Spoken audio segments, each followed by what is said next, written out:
Hey, it's Kent here from Apprentice Recruit, and today I thought we'd do a video based on how to write a job ad for companies that are out there currently searching for staff. So if you're out there looking for people right now and you haven't updated your practices in 2023, keep watching this video. There could be something good in it for you.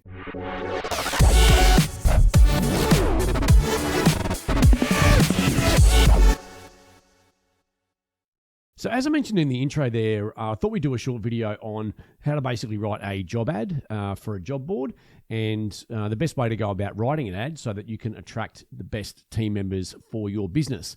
So this is mainly aimed at small businesses, which are predominantly what we do deal with, but this obviously can be taken on by larger corporate companies as well. And the main thing that we wanted to get across in this video is the structure of the ad and putting out there, I suppose, what incentives you may have as a company, which make you look more attractive than the next ad that the potential candidate's going to scroll through. So we've actually watched or been a part of a number of webinars with both Seek and Indeed being the two biggest players out there in this particular field. And so the information that we're providing in here is, I suppose, a bit of a collaboration with what we've seen and what we do as a practice, but also what these other platforms have described as best practice when it comes to advertising for staff. So one of the main things that we focus on, again, what benefits they can provide. But not only that, I suppose probably the biggest thing we do focus on is culture. And what we're trying to get across in our ads, what the company offer as a cultural difference to the next company. What I'm referring to is whether it be the team environment, whether it be a family environment, whether it be they have corporate functions that they do, whether they provide things like having their birthday off, if they provide some sort of work-life balance for their team members. All these little things lead towards the culture of the organization. And to be honest, from what we've seen, especially this year, that's what a lot of people are looking for. I did another video just recently, and the way I framed it in that particular video is that there are a lot of people out there right now that are looking for a cuddle. They basically want a company where they want to feel like they're a part of the team and they want to feel valued. The data that we got from Seek a couple of weeks ago at a RCSA conference down in Sydney was, number one, people are still chasing money. That salary is still the highest ranked as to what people are looking for.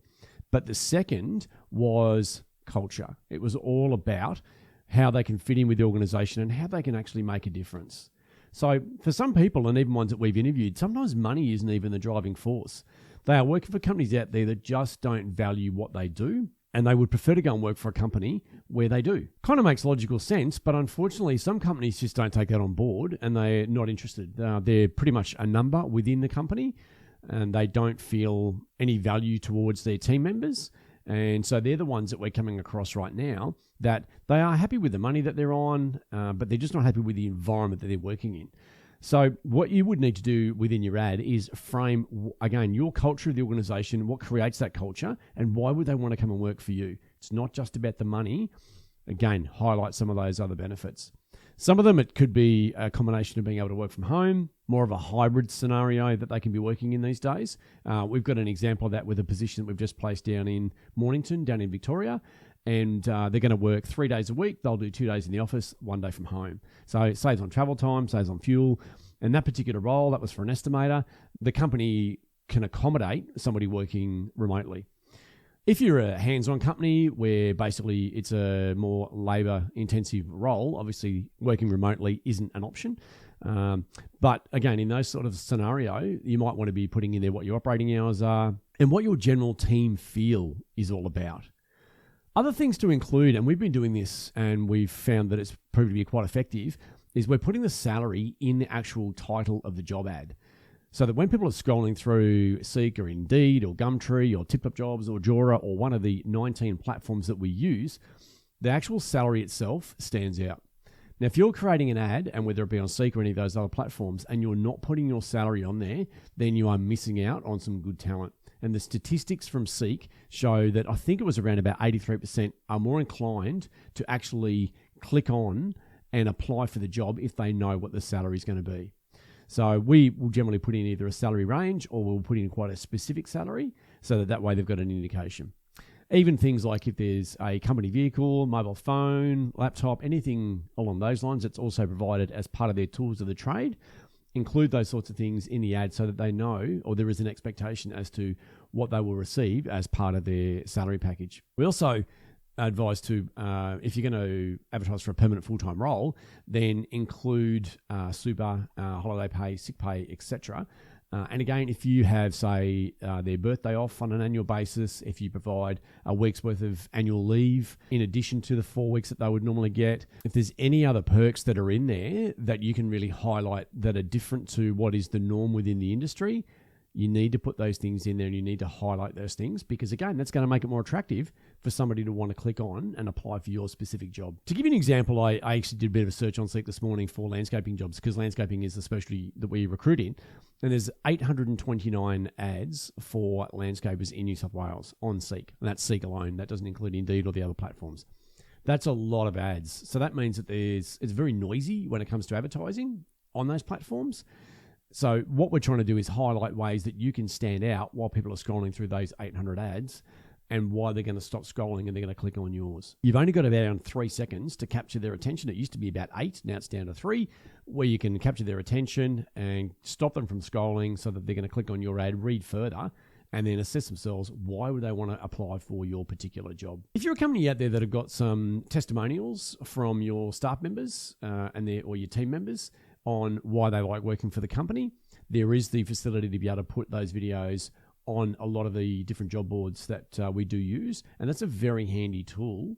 And we recommend putting your staff testimonials on the ad more than why would you want to work for us, because that way other people can then relate to your team members why they've enjoyed their experience in working for your particular company. You will still need to include, obviously, what some of the requirements are, what you're looking for out of the particular team member that you're looking for.